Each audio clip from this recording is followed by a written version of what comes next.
All right. Good morning, everyone, and thank you for joining us, especially during busy planting season, for taking this time out of your day to join us for our Ask the Operator webinar, Highly Modified Planter Setups. I'm here in West Union, Iowa, coming to you live from Flolo Farms.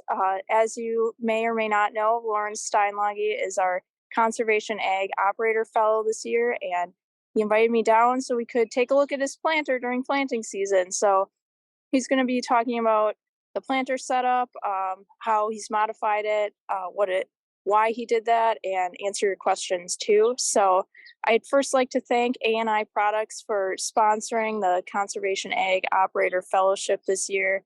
We wouldn't be able to do this without their support, so thank you very much for that. Just wanted to mention that you can submit your questions at any time during the webinar, and I'll kind of take those as they come in. And then this webinar is being recorded. So in the event you want to share it with someone or go back and watch it, we will send you an email with the recording shortly after the webinar finishes up. So you'll see that in the next 48 hours. So without further ado, I'm going to hand it over to Lauren and switch my camera around. I need to switch over to his mic, so just bear with me. We're winging it. All right. Morning, everybody. Welcome to our place. We wanted to be out in the field this morning, but we didn't quite have good enough cell signal out in the field, so we figured we'd go out here where I normally test my planter and stuff like that, right out on the front lawn. And reason I like doing that is this is probably the toughest conditions we'll plant in all year. So I might as well set the planter up for that, and then we can always dial it back from there. I mean, we've got the planter here. We're gonna go through things, focus on a little bit of that. But I wanted to start off this morning talking about something that's on everybody's mind is that dust storm in Illinois this week. I was planting that same day, and it'd be if you want to pan over the field here, that's what we were planting into. But as Michaela seen last night, where my combine burnt, we had dust rolling off of that. So biggest reason I want to talk about it is I want everybody to be thinking, how can we help other people that went through that versus, I see a lot of people pointing fingers right now, and that's something we can't afford to do, I don't believe. In my past experience, every time we tried to point a finger, it ended up coming back to bite us. And, I see a lot of people, oh God, we need to regulate this stuff and that, and I keep going back to, the 36, I think it was, when the dust storm hit DC. That brought about major changes, but we still haven't solved the problem. So if we all work together and figure out how to tackle this in the future, that's what I see is the game changer out of this. The big difference I see nowadays, what happened this past week versus what happened in 1936 is the power of social media and stuff like that. Where are we going to take it? The public is going to dictate what is happening right now. And that's what we all need to be cognizant and aware of. We are in the public spotlight right now, and how we react is going to dictate the future of what we're doing here on the farm. And, the old saying is, legislate a problem out of existence. I want to avoid that. So, if we can all work together and help the families that died and, lost somebody, and that's just, I know that's going to be a hotbed topic here for a while, but, with that, one of the things I talked to Michaela yesterday was she was riding out here in the planter, and she got to see everything does not work perfectly. I mean, we had a little rough day planting yesterday. I mean, when you got electric drive planter, you've all heard the horror stories. What happens when electronics starts going bad? That's what we were going through yesterday. We still don't know the issue. We had row units shutting off for no reason. The motors, just electric drive motors, just stopping for no reason. We're hoping we get a call here this morning. Kind of, the neat part with some of this, last night I downloaded the file, sent it to Precision Planning. They're analyzing it this morning. Hopefully this morning, very early, I get an answer what they think is going wrong with this planter, because apparently it's something nobody's ever heard of before. So we'll see what happens today. But with that, I mean, if you want to pan onto the planter here, you can tell she's not exactly your ordinary planter, stuff like that. This planter was brand new in 2001. It's got highly modified over the years. It was originally a box planter. Then we converted it to bulk fill. This is the second version of bulk fill. The John Deere 60 seed cart actually used to be pulled behind. Everybody asked me why I want the weight on the tractor. I like consistent weight across the planter. You've seen a lot of the newer planters and that. Now they're starting to go the wing weight transfer, stuff like that. That's all great. But if we can keep that weight somewhere else, we can set the weight on the toolbar consistently and then transfer that to the ground, which I've been watching a lot of conversations lately. Everybody's like, oh, just put weight in the row unit. If you got insecticide boxes, that's all great. But then you run into over packing the sidewall and stuff like that. Them are all little things that change the whole dynamics of the planter. Your whole ideal is to lift and fracture a little bit. Well, if you're packing that too much, that changes that, and it's just not going to work overall. On here, one of the first major mods I did, we made our own parallel arms right here. There's actual bearings, roller bearings in there, or ball bearings, I guess it is, in the parallel arms. Now, we did that, I think it's about 12, 13 years ago at least. And then we'll just go through the row unit here pretty quick. But the reason I'm bringing that up is I did see somebody is actually offering them for sale right now. And that's just pretty cool to see that's finally taken hold. I still think that's probably the better, a lot of people are offering bushing kits and rebushing stuff. If we had the planter lifted right now, there is absolutely no give in this row unit. And the reason I always thought that was critical back in the day is you start getting we do a lot to make our planters more precise in the precision aspect and stuff like that. We've spent a lot of time and effort on the row units, but how many pay attention to the suspension of the row unit? You start getting that chatter or get the row unit rocking back and forth, that can change a lot as that row unit floats through the field and that. So, last night we were actually lifting up on the row units 50 to 100 pounds most of the time when we were running last night. Now in this sod right here where we're at, I cranked it up, this morning as we set the planter. Probably the easiest way to tell if your planter's set right is check this gauge, check your gauge wheels. You should be able to skip that gauge wheel a little bit. As I said, I cranked the down pressure here, so we're not probably going to do that.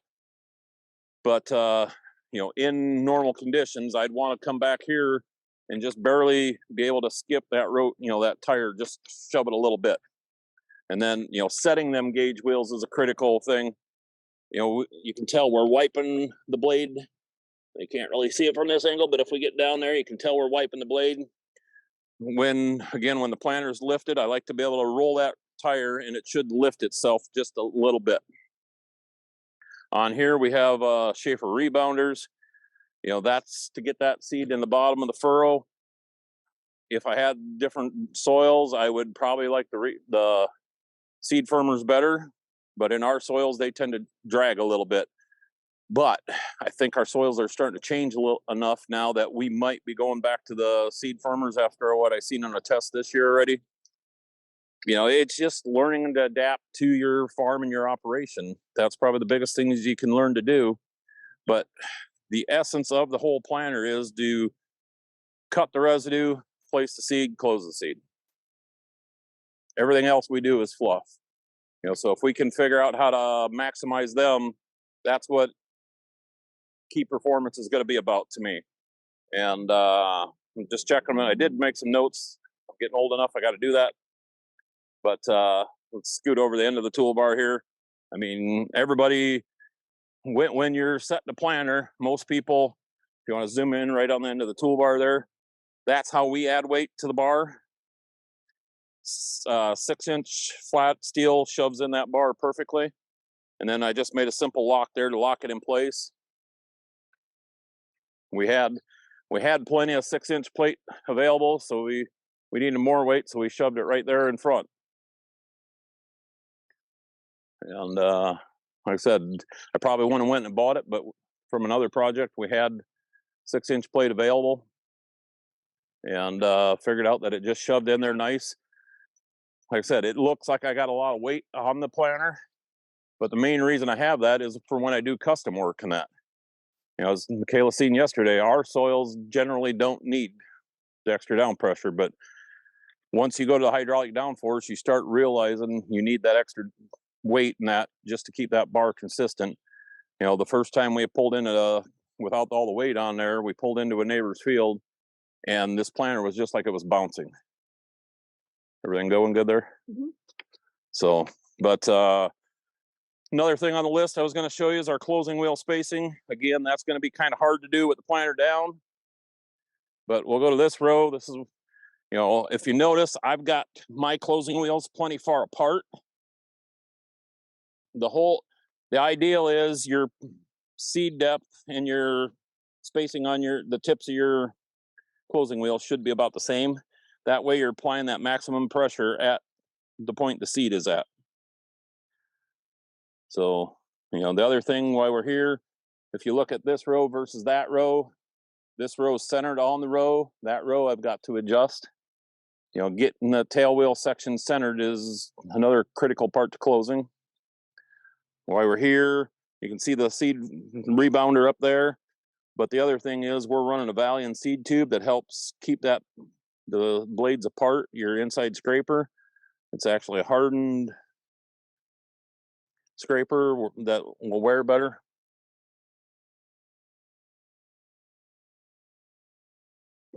And then if you want to come back here, a lot of times you've heard me talk about herbicide placement on the row. Generally, we'll be placing about a 10-inch band here with the herbicide on the row. You know, when I first put these together, everybody was like, oh gosh, you don't want to go off your tail wheel because it's going to bounce. And it's like, well, if that's bouncing, that's a sign you got other problems. You know, if you watch the video of planter running the field, it jitters a little bit, but it's generally not too bad. Now, come back here. One of the key little things I've started figuring out, you know, if we got a service truck available, we'll use the shop air right here, but that's too uncontrollable. So what I've went to now is canned air for computers and that. You know, dig that seed trench. Right there's our seed. You know, it just makes it so much easier to blow that out. Just a light whiff of air. You know, there you can tell our depth and placement. You know, pretty easy to go right there. That's how deep we're placing the seed. You know, to the top of the seed. And you can tell it's firmed in there nicely. It's not going anywhere. And that, you know, the seed firmers or rebounders kind of make sure it gets into that bottom of the seed trench. And, you know, here I can see just a little slit right here where the planter went yet. So I probably should have put a little more down pressure. Like I said, I didn't adjust a whole lot here, just for the simple fact we're going back to a different field here as soon as we're done. And you'll see when we go out here in the relay field how mellow our soils are right now. Oh, another thing we can touch on while we're here is you'll notice we run a different type of row cleaner. This is kind of my design. If any of you that have made hay, this is kind of the principle is like a finger wheelwright. It moves the residue, but it barely disturbs the soil. And this flexes back about like this when it's in contact, and that just kind of smooths the ride for the gauge wheels and stuff like that. Also notice we're running a narrow gauge wheel. The reason for that is when we were strip tilling that, we learned it's tucks into the strip better. You know, you're not carrying that extra 2-3 inches. These are 2-inch gauge wheels. Monosem, I believe, has them, where we got them. But you know, all that is just to narrow that profile up and stick in between the row cleaners for that smoother ride. And another thing is, while we're by the planter here, I generally like to go to a 3mm blade. Everybody else is going to a heavier blade now. The reason for that is it narrows the profile up and it stays sharper. Now, the wider your blade, you know, your thicker your blade is, the more downforce it's going to take, stuff like that. The new Deere planters, they've actually went another 1/2 degree wider, I believe, to fit their speed tube and stuff like that in. That's all little things to be worried about as you're setting up a planter, you know, for true no-till. You'll notice I do run a lead coulter yet, but you also notice it has wore down drastically. As I tell everybody, that's our rock deflector blade. It saves the openers just that little bit. It's going barely probably half inch in the ground at the most. And we're planting hopefully 2 3/4 to 3 inch. And what else we got on the list here? The main things I wanted to make sure I wanted to cover. And if you got questions, please be typing them in here. The hydraulic downforce, one of the biggest benefits I see to that again is it saves on the compaction of that row unit. If you load that row unit up heavy, it's going to be heavy all the time. If you carry the weight on the frame, transfer it with your downforce, you don't have to have the hydraulics. You can do it with spring or airbags. We had airbags on here up until we converted it to a hydraulic downforce. I thought that was great, but when you start understanding the spikes, and I was showing maps last night where somebody drove across the field with a tractor, you could see that on every pass. And I think that's all I had on my list, but we're going to jump down here to the relay field now. For those of you that don't understand the relay, we planted cereal right here last fall. I think it was October 18th in this field. And then here's the beans we planted 2 days ago. I should have brought my air here, but they're starting to put a sprout out already in just a couple days. Now this planter, jump around this side and into the furrow here. What I really like to do here is, you'll see I put the broad knife there, and then take your knife and just kind of, I had the air here and stuff like that, but you can kind of really start seeing, your closing and that. The whole goal with the closing is you really don't want to see where you were at. That'd be the perfect closing setup. And, that's kind of hard to tell exactly where the seed trench is there. It's right there, but she's fractured pretty hard. This was an old Case IH Cyclo, so old technology can be made to work too. And how we doing? Doing good. Okay. Let's check for questions. Any questions and anything like that? Looks like we don't have any questions at the moment from our audience. So please type those in if you have them.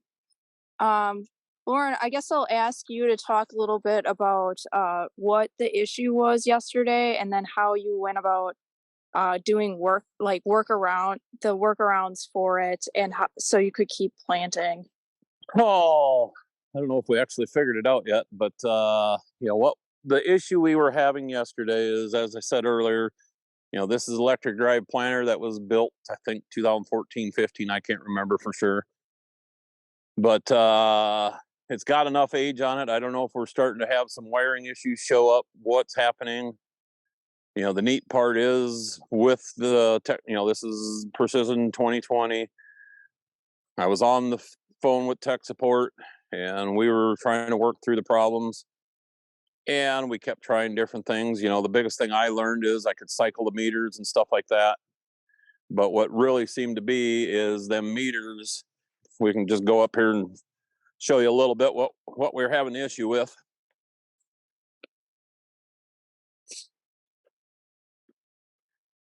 Pull this meter apart, pretty simple, easy.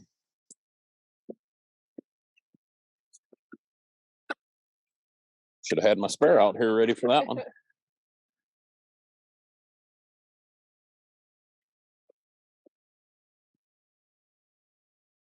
But what I was noticing is these meters, when the one that would be jammed up, it would just be like it was turning hard. And then, I'd rock it back and forth a little bit, put it back in, and away she'd go. So the weird part was, I had the spare brand new motor, put that on, even that one was acting up. So I don't think it's a motor issue starting to show up. We're waiting to hear, we sent, what I did on the 2020 is we downloaded the data, and then we sent that into Precision Planning. They can apparently recreate whatever all happened yesterday with all the data that we sent them.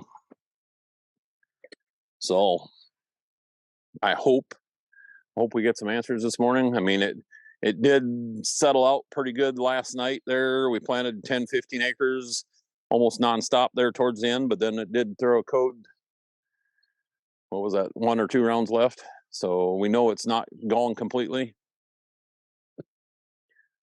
Planning progress wise, I got one field left here at home. We're over, I'd say well over 50% done. And previous years, my biggest nemesis with this whole setup on that John Deere seed tank was we were blowing the lids off. Well, you can tell we fixed that yesterday. I had to revert to the ratchet strap days. My wife, when we were putting them on there, she's like, oh gosh, the TV station's going to come back and tell everybody we're building stuff with ratchet straps. Because a couple years ago, local TV station was here, and that was the biggest thing he focused on. Like I said, hoses held up with ratchet straps, all that. She ain't a pretty planter, but she's functional. All right, we got a couple questions in here. So That's the best part. yes. I keep telling everybody, you'll learn a lot more when you start asking questions. All right. So Keith asks, what is your hydraulic down pressure set at for this demo? For this demo, I cranked it up to 150 margin. So that means we're basically, if I understand the margin right, we're trying to maintain 150 pounds of down pressure on that gauge wheel.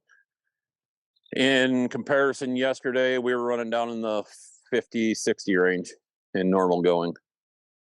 That's just maintaining, in a perfect world, you'd run 1-2 pounds, but as you're going through the field, you're going to have variability, stuff like that. So, just trying to watch your ground contact and maintain 100% ground contact. I don't get out and dig seed very often just because we trust the sensors and all that. Every time it says we're at depth, we're there. And if your gauge wheels are bouncing a little bit, you're not there. And that's just simple things you can watch from the planter. If them gauge wheels are running smooth, they're pretty well in contact with the ground. If they start bouncing, you've got an issue. And then your row, you'll start watching your row units are floating. It's like last night. Part of the reason I wanted to run as low down pressure as we were last night is we got rocks. And, you can see right when we hit that area, the worst part of the rocks, the ride quality goes to heck and all that. We were slowing down, still maintaining pretty good, but it's all them little things. So in that seed trench that you dug, another question was, were you happy with the fracture that you saw there? The one by this planter or that one? Over there? It's biggest thing is, we've learned over the years with our soils, we've got, our soils are getting so mellow. We've got to have that living root in there. Well, you can see the rye just is barely getting going good now. So that will come, but a lot of what we're planting in is almost too, I was telling Michaela yesterday, it's almost too mellow. So, we're not needing a lot of fracture right now. Our soils are just mellow. The biggest thing is if we can get that closing and, pretty dry soil there, but we got good soil to seed contact. In 2-3 days, that bean's got a sprout. So the corn was just in 15-20 minutes before we started. So, but like I said, the compressed air trick is the biggest thing I learned over the years to help find seed a little easier. Now, you can't always have the air compressor. So the other day when I was heading to a dig, I went and grabbed the compressed, air in a can. And I actually like it because you can almost, you see there, if you tip it a little bit, it'll start shooting out liquid and that freezes. So it actually freeze thaws a little bit and it works slick. All right. So our next question is, what depth do you prefer to plant at? Oh, I err on the deeper side. Corn is 2 3/4. I always say right there. That's my planting depth on corn. Stick that in the furrow. Generally, we'll bottom out every time. So 2 3/4, almost 3 inches, and then on beans, 1.5 inches, closer to 2 inch. And when soil's in shape, it just works. More consistent stands, all that stuff. Polyasa is one of the guys out there that would convince you everything should be at 3 inches deep. All right, so our next question is, do you have the closing wheels directly next to each other or do you have them staggered? And this person says they've heard pros and cons of both. So if you could speak to that a little We've bit. always ran them side by just the way the curve tine setup is, it just works better. Staggering them. If with rubber tires, staggering them. I mean, there's actually two holes here. You could put them in front hole, back hole. With extra, see, I got extra space around there just to get them out far enough to where I want them. And that goes back to when my first set of curve tines. That's the way we set them back then, and that's the way I set these up when I went to the newer style. But on rubber tire, figuring out how to adjust that. The main reason for the stagger is if you got residue or little rocks can plug up your rubber tires or steel wheels, the smooth steel. I don't think you'll have that issue with a finger wheel, stuff like that. The main reason I like something like this, we're actually packing the seed, but we're leaving it loose on top. And, in our soils, it just pays to leave that loose soil there. We used to run drag chains and all that. And ever since I went to these, it just a lot less issues. And I'm getting to the point I like a planter simple and clean. I like some of the new attachments, stuff like that. In truth, if I was buying a new planter, I'd probably be running a Case IH. That seems to be what everybody wants to get to now is the Case IH row unit.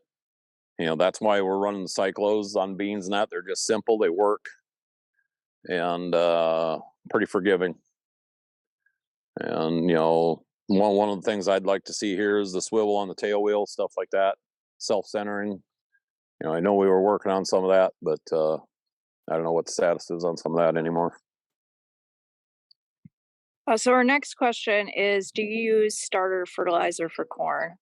No, no. I used to. We ran starter. Well, the planter previous to this had Rawson's own till set up on it, basically. And then we had nitrogen on one side, starter on the other side.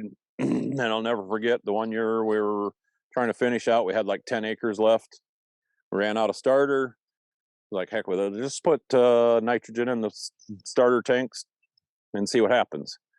That was some of the best looking corn we ever had, back then. And, now I would like to probably have nitrogen on the planter, but one man show for me, that's originally why we were strip tilling stuff like that. Anymore, what I'll do, if we're needing nitrogen, we'll stream it on with a sprayer or something like that, head directed right at the row, just a zero nozzle right at the row. Gets us pretty close. It's not exactly on the row, but within 5 inches is what we're shooting for. And now we've reverted wide drop on most everything. I figure on bean stubble, we got 40-50 units of nitrogen out there up front. And ideally I'd like to have 60 on the row, but that's where if we think we need it, we'll stream it on. Generally when we're planting corn, it's into cow manure or something like that, so we've got an extra load there. All right. So our next question, I'm going to read it off here and then switch back to your microphone, Lauren. So Derek says, we relay soybeans into wheat in Northwest Ohio. We have been waiting until wheat is starting to head out to plant our relay beans. How are you getting away with not cutting off and running over a lot of beans that are growing between rows? We are on our second year, so haven't invested a bunch of money into this project until we can make sure it's going to work for us. Early on, we used John Coots's blocker guards, but they were out of steel. And they just kind of like a lifter guard that he made that just pushes the bean, just a crossbar there to push the beans down. But then as we seen what was going on, with our terrain and that, I don't want steel out in front of the cutter bar. So the simple solution we figured out, take a section of tile, about 12 inches long, worked for us, slit it in half, shove it over the cutter bar. Simple, cheap pusher guards. As we figured that out, then we actually went through and got some UHMW made about you want them out 18 inches. Just double that up, bolt that right on your guard. Probably put something in between there to keep them from flexing too much. Air bar helps out drastically if you're running them. but ultimately the row crop head. I mean, that's where the row crop head comes in nice. You know, we've been doing relay field scale since 16, and I've never seen 2 years the same. You know, the biggest thing we figured out is we plant the beans as soon as it's fit, you know, and then adjust accordingly. You know, some years the beans will be that tall, some years they'll be 3-4 foot tall. And you know, the row crop head, I went back to using the draper more, just for we can cover more acres faster. But I keep the row crop head around just because I know one of these years we're going to hit that situation where we need it. And you know, if the rye or wheat goes down over the beans, we can get under it, hook it, pick it up. But you know, something we learned last year, if we get a little late with harvest, that's the beauty of cereal rye versus winter wheat, we'll probably just let it go. You know, this rye, I'm not very impressed with it. You know, the field further there, that one looks good. This one might stay. Now that one right there, you can tell the rye is really pretty thin, and these were seeded the same day. So I don't know what's going on there versus here, but you know, learning to adjust and figure out how to set the equipment has been the critical thing to make all that work for us.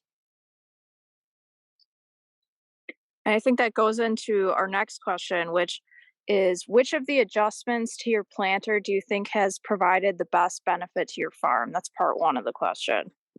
Which thing provided the best benefit? I would say the parallel arms. Because I mean, that gave us control of that row unit, and you know, keeping them row units in tip top shape has been critical. And like I said, that was the first thing we really did major. And you know, we were told it wouldn't work. Well, we've replaced the bearings once, but they just work. And you know, the next thing I'd say for true no-till guys, the hydraulic downforce. I mean, take the money you're saving on iron and invest it in that, you know, because that gives that consistency on downforce.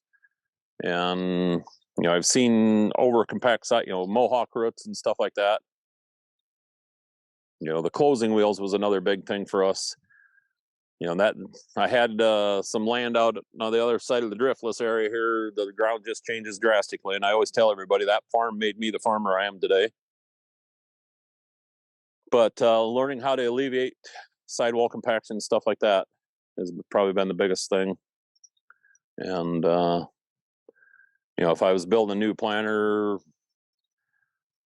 that's probably the reason I don't get a newer planter, because I'd have to go through and make parallel arms and all that again. You know, as I said earlier, now it's kind of neat. Somebody else is bringing them to market. You know, funny little story there is that popped on Twitter, and you know, the guy is like, I don't know why anybody didn't try this before. Well, little known fact is Jim Bassett, that had Dawn Equipment, early 80s, he had the Paradigm planter, and that had bearings in the parallel arms and that. And you know, that would be, you know, we've designed and built enough stuff. Everybody thinks we should be patenting stuff. You'll figure out quick there ain't too many new ideals. And you know, I enjoy making stuff for myself, and then I enjoy sharing it with people. But I've been involved enough manufacturing. I know I don't want to ever get involved in manufacturing direct. And there's just so many more headaches that go on. I like making the first one and then help people figure it out from there. So then part two of this question, which I think you may have addressed a little bit here. Okay. So part two is, what is the first upgrade you'd recommend for somebody who's starting out in no-till when it comes to the planter? Depends. I guess it depends a little bit what they have to start with. You know, it goes back to, you've got to be able to cut it, place the seed, and close it. So focus on them three things. And you know, a lot of guys are trying to get away from row cleaners, stuff like that. You know, I call these self-adjusting row cleaners. Do we need them? Not really. I mean, where we planted out there with the Case IH planter, it has them row cleaners on, but we have them all the way up. And you know, when your soil gets in shape, it doesn't take a lot to make it work. But in the transition, you've got to pay attention to every little detail. So, most guys that are, they would start out with a stock deer row unit. Depends on what you have for downforce on there already. If you got springs, use them, and probably err on the heavy side there just for safety and security. Spend money on get that closing system figured out. And the seed firmer or rebounder would be another critical thing. Place that seed, firm it in the soil. Takes a lot less closing if you accomplish that. That's a good segue into our next question, which is what is the difference between the seed firmer and the Schaefer rebounder? Well, the firmer actually runs all the way down and packs the seed in the bottom of the furrow. Part of the patent on the rebounder, it's supposed to just be like a spoon, and then it kind of peels the sidewall off, and it's not actually supposed to touch the seed. But there's not much adjustment to them, and I just our soil, when we looked at rebounders versus the seed firmer, we have some dry sticky peat, I always call it, and it'll stick to anything.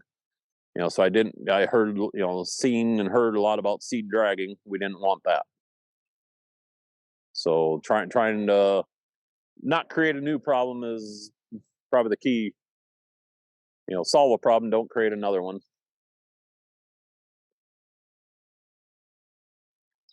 All right. So the next question is what type of bearings are you using in your parallel arms? Are they needle bearings? No, they're sealed ball bearings. They actually are cheaper than the original dry bushings that were in there. So, I mean, what is there, 90? Can't remember if there's 96 bearings on the parallel arms here. I can actually replace them for about $100. Back, I've got a set weight in there all the time if I ever need it.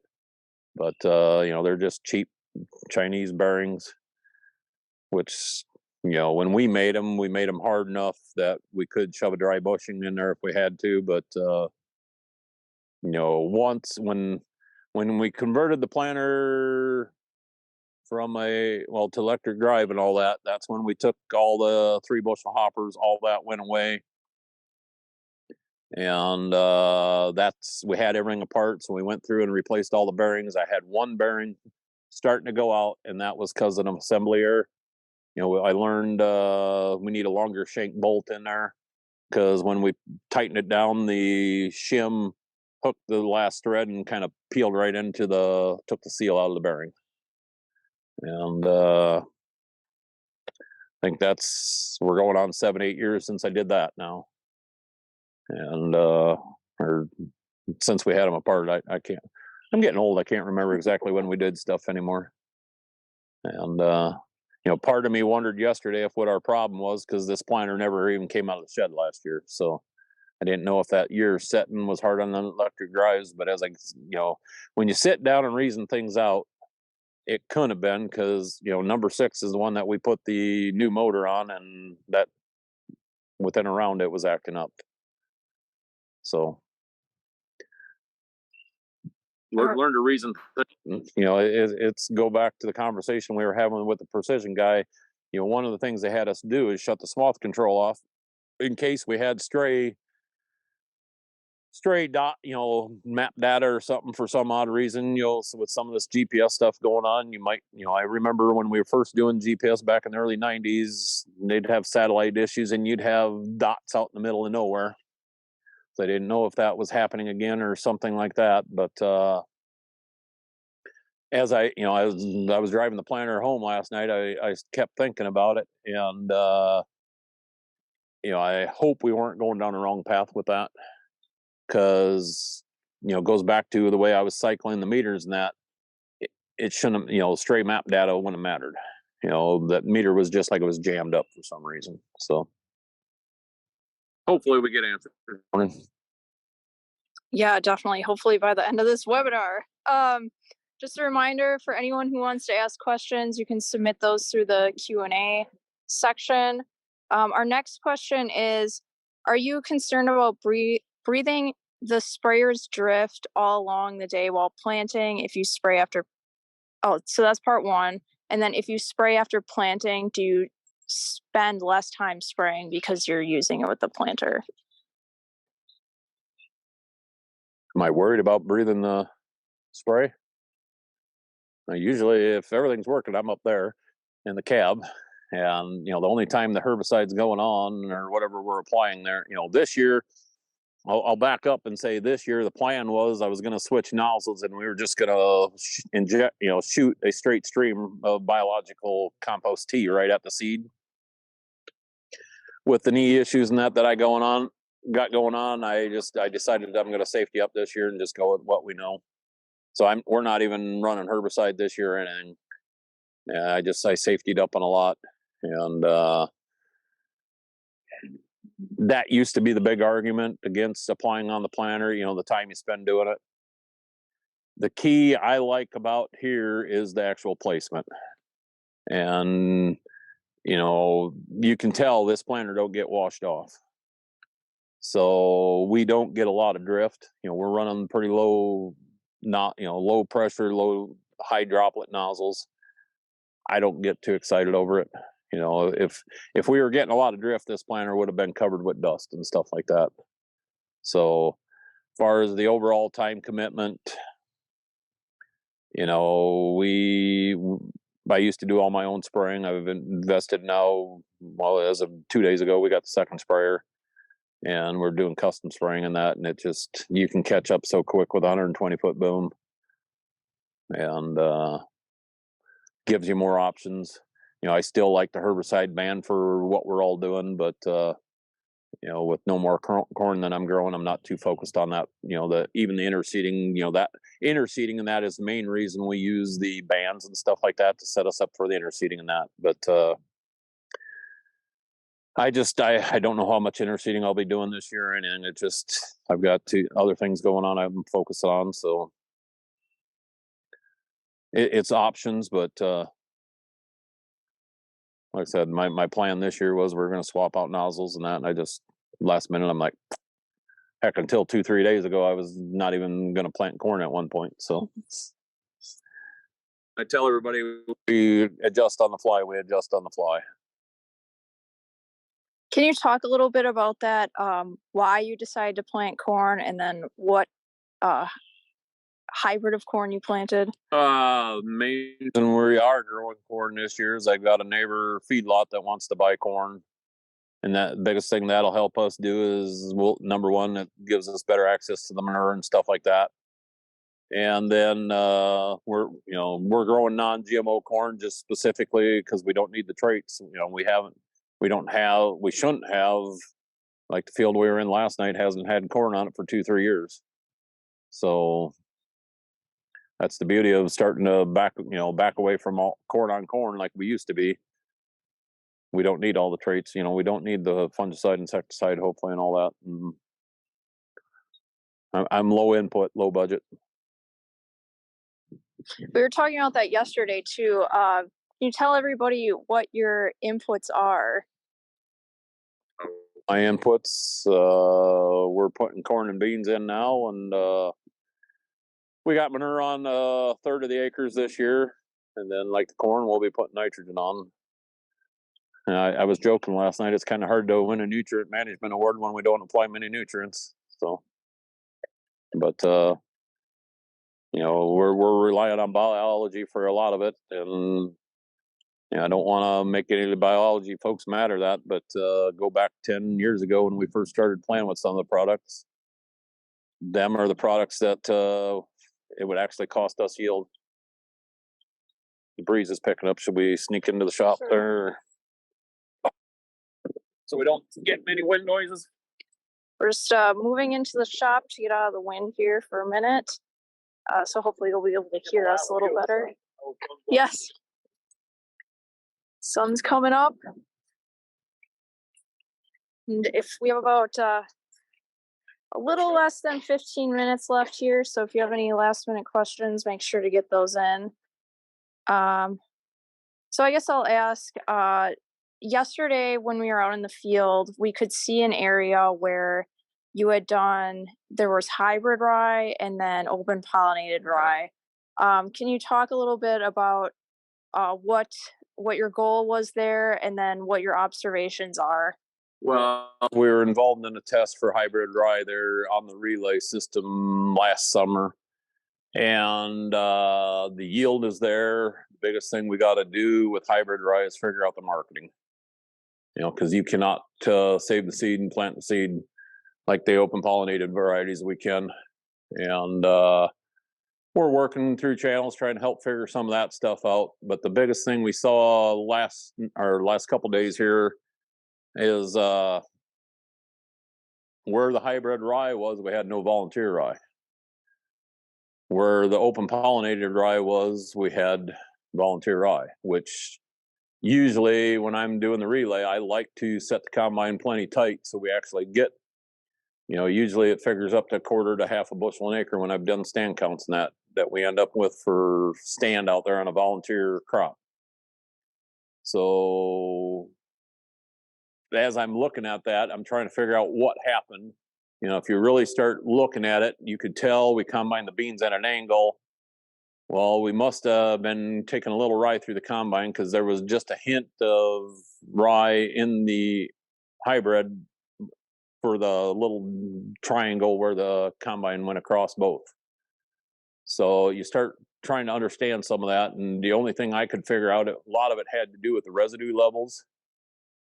The open pollinated rye would have a lot higher biomass content. The hybrid ryes are a lot shorter, a lot less stuff going through the combine. So you start, well, why does that all matter? Well, why can some guys make aerial or applied cover crops, or even spun on cover crops? Because where we were planting last night, that was spun on cover crops, and it just barely, it's you can see a few sprigs here and there. But the really wild part on the flip side was where the combine burnt in that same field, you could see beautiful standard rye. So it's trying to figure out some of them intricate little details. Makes you scratch your head pretty hard, but that's the fun part, what we have like to do and stuff like that. All right, our next question is from Jim. He says, I have gone to a CIH planter now. When I had a Kinsey, I added Yetter CIH style closing wheels. What are your thoughts? Well, that's even the new precision closing and all, they're very close. A lot of them are getting to that Case IH closer. And you could add it to the Deers, you could add it to the Kinseys. The cotton closer kit, they always called that, I believe.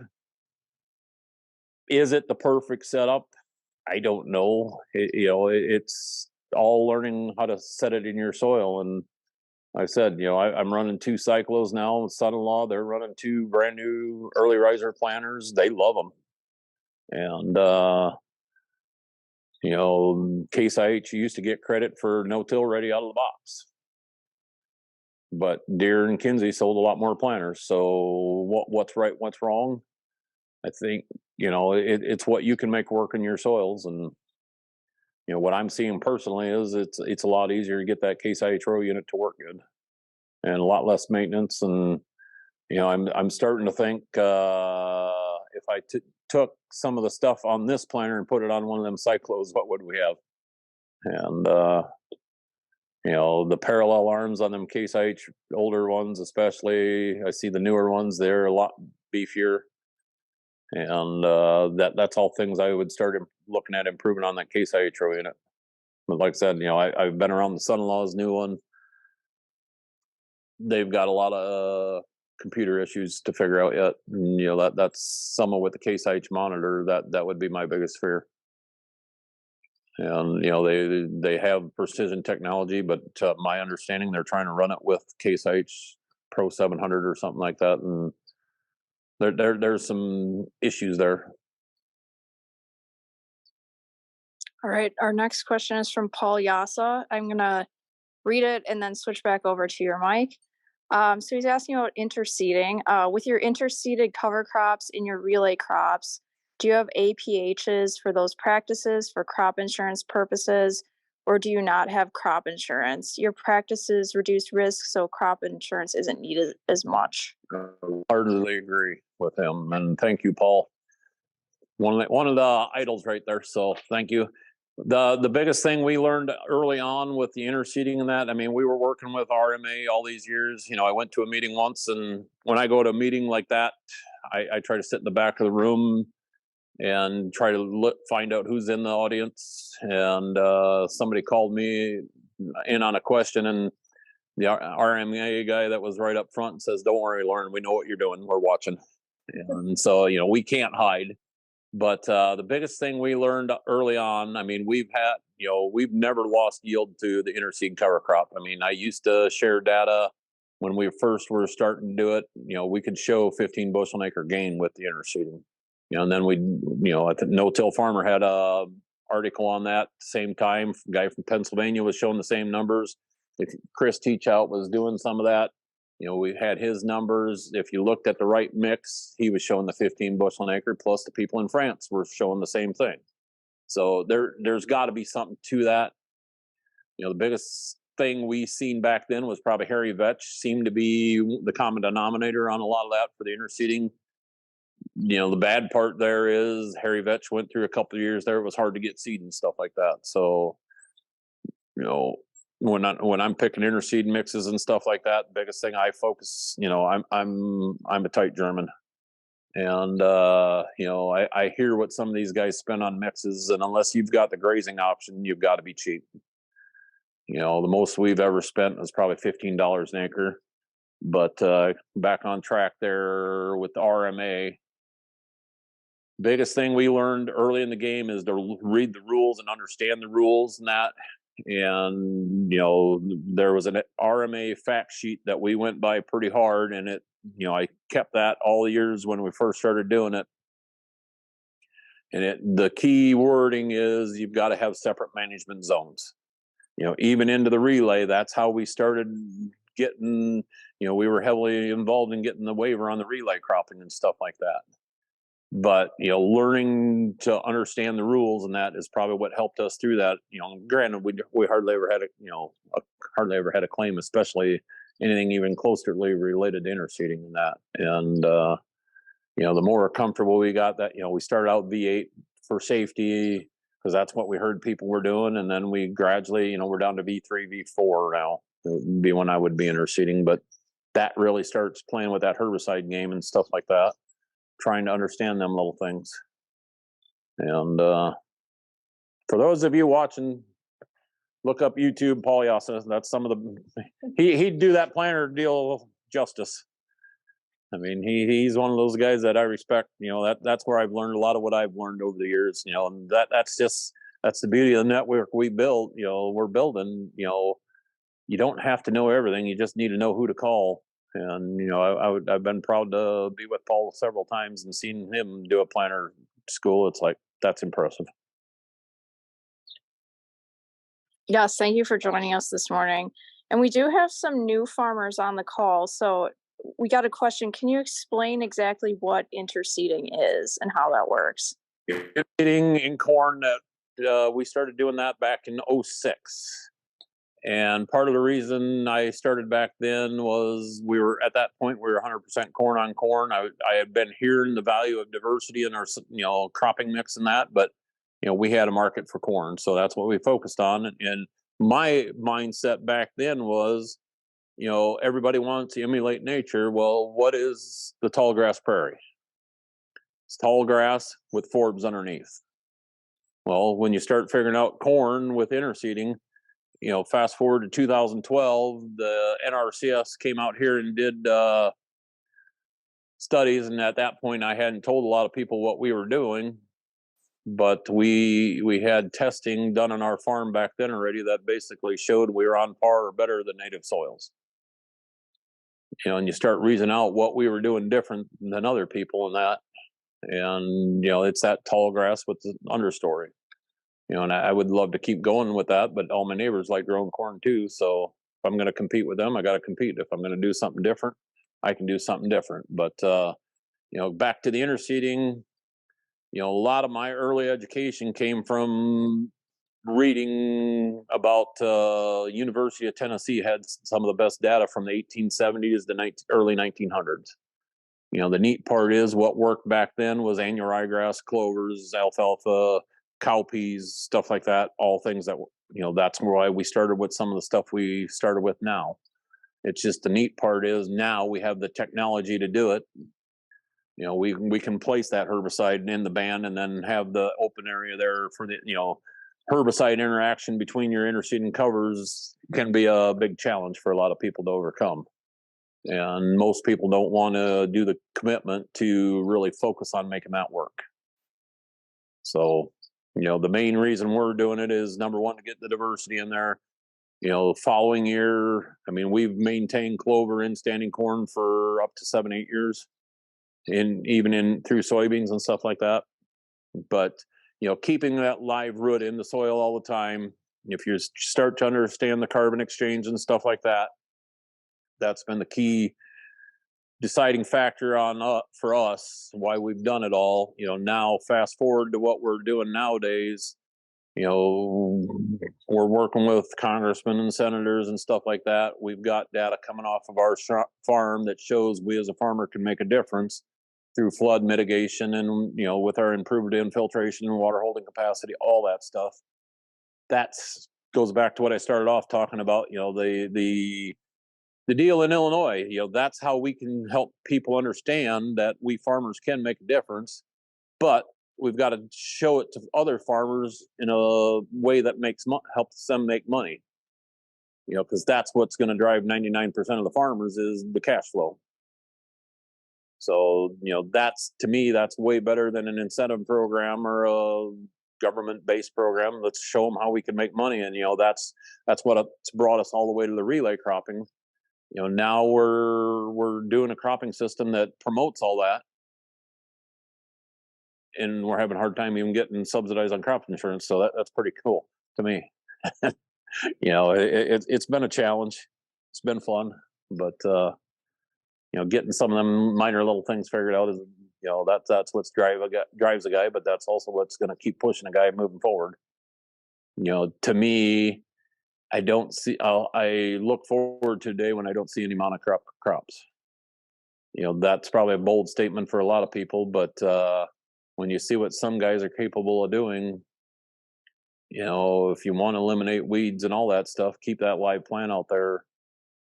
That's what makes a difference. And if you got canopy all the time, you won't have weeds. And I've said it many times, John Q. Public is going to start telling us more what to do, especially when you have bad situations happening and people can get the word out now. And last thing I want to see is somebody telling us what to do out here. So be proactive and help others understand it. Exactly. And that's our goal here with these webinars that we're doing every month, is to get the word out and help people better understand no-till and how to make it work. So our next question is, would your planter setup go through 2-foot tall hairy vetch? Pretty confident it would. If I was worried, the closing wheels might have to be the change. But that's the beauty of the poly row cleaners. They kind of lay it back. They lay it back and part the C. That lead coulter there gives them something to rub on, so everything's going to go to the side, and then no sharp points. If I was planting in tall hairy vetch, I would probably go to the smooth cast closing wheels or something like that. You just don't want anything that can wrap. And like I said, I've seen them poly close openers go through standing, and it just lays it back flat. You might have a little mohawk right in between the rows where it kind of piles it up, but then, that's where the end-roll crimper, we could come down through there and crimp it and have it to a place where we could manage it. Now, with that all said, if you knew what it takes to get 2-foot tall rye or 2-foot tall hairy vetch in Northeast Iowa, that's a challenge. We've done it, but, I generally, I'm not going to wait to plant till June. And there's a window here. Our biggest Our biggest risk in Northeast Iowa is the early frost in the spring, or late frost in the spring, and the early frost in the fall. 2 years ago we got nailed by the late frost in the spring. Last year we got nailed by the early frost in the fall. And I often say we've got 135, 140 days of frost-free growing season.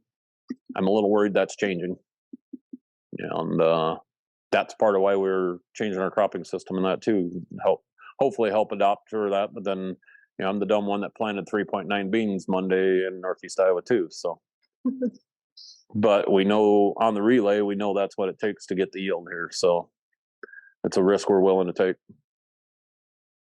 Them aren't insured. We did the waiver on the relay last year just because it all sounded good. We thought we asked the right questions, but then we had the perfect storm last fall with that early frost.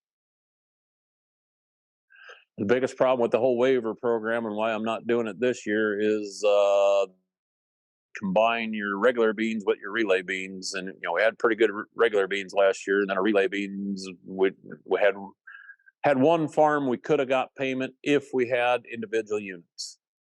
And it seems that's probably what it takes to make that waiver work, is you've got to have individual units. But then when you got your fields laid out like ours are, one side of the waterway might be a relay field, the other side might be a regular bean. So them work against each other, and I'm not going to change everything just to have crop insurance. I mean, the only reason I've been carrying the crop insurance the last several years is, number one, Iowa has the $5 discount. And then last year the government threw another $5 on it. So we, buck an acre, we can get, even with the $5, I carry bare minimum crop insurance. And, the other reason I even the waiver program, I know stuff like that's what it's going to take to help other guys adopt the practice. Not everybody can walk away from the banker and all that. So we know that's what it takes. So that, I'm the kind of person, I have to experience it myself, so I know how to hopefully help explain it to other people to benefit from it. All right, our next question here, I'm going to read it and then switch back to Lauren's mic. So what are your thoughts on Joe Brecker's style of bio strip till with rye, triticale, winter barley, and winter black cosque? Oats, yes, mixed in wider rows in between the narrow strips of fava beans, with radishes, which get frost killed, warming up the soil and concentrating nutrients where the corn is planted, in order to get away from using starter NPK and remove the need for Delta Force on a planter. So that's kind of what Joe Brecker's doing, it sounds like. Yeah. So what are your thoughts there? Yeah, I mean, I just had a conversation with somebody else yesterday on the bio strip till and all that. I was watching that several years ago in Ontario, and that a lot of guys up that way were doing the bio strip till and stuff like that. And for me, that's gonna, we would really have to push the small, somewhere along the line, we'd have to figure out when to set up that bio strip till.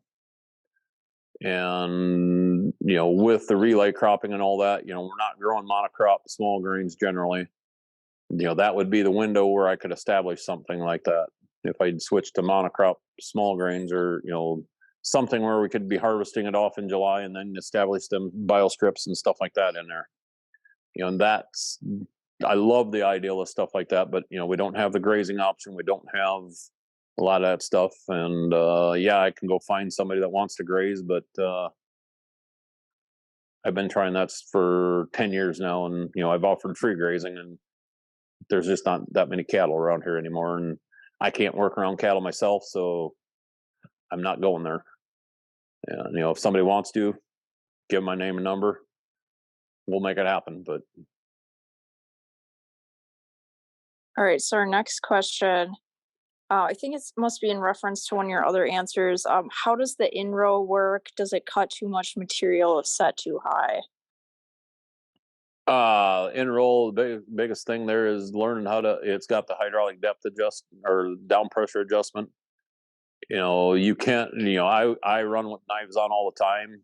If you're worried about cutting things off, you can take the knives off and just have the blunt edge. But, that 500 PSI seems to be a good place to start for most people with the knives on. When we were demoing here a couple years ago, showed guys, we had wood lath laying out in the field, we could crimp mature winter wheat, but we were cutting the wood lath at the same time. So it's there's a lot of adjustability to it. And sad part is, I'd say the way things look right now, mine ain't even going to get out of the shed this year. I might mow waterways with it again. All right, I'll put in one last call for questions here. I don't want to keep Lauren out of the field too long. And then I'll also just mention that a lot of the reference material that Lauren mentioned today, such as some of the stuff that Paul Yassa has on YouTube and other things that we at No Till Farmer have done with him, and then the results of some of those interseeding trials. I'll put links to those in the web page for the recording of this video. So if you're interested in looking at any of that stuff, you can click on the link that you'll get into your email with the webinar recording, and then you'll see a list of those on that page. So looks like we don't have any more questions. So I will just say thank you very much to Lauren for doing this with us this morning. Thank you to all of you for attending. I will also want to thank A&I Products for sponsoring the Conservation Ag Operator Fellowship this year. And then, like I said, that recording will be available within the next 48 hours of this webinar. And then our next webinar, continuing the Ask the Operator series, that will be on June 2nd, 7 a.m. So please join us for that. Lauren has some special guests coming, so we're excited about that one. And thank you, Mike. I see you said great webinar. Appreciate that. That's Mike Lessiter, who's president of No Till Farmer. So from Just a word for our sponsor. I'm in the shop here. That tractor used A&I parts. So we overhauled that one last year. That's got A&I injectors and I think a few other of the overhaul kits. So thanks, A&I. Yeah, I was going to figure out work them in because we've used a lot of their products. So. Yes, thank you very much, A&I. All right, so with that, I will say have a great day, everybody, and happy planting.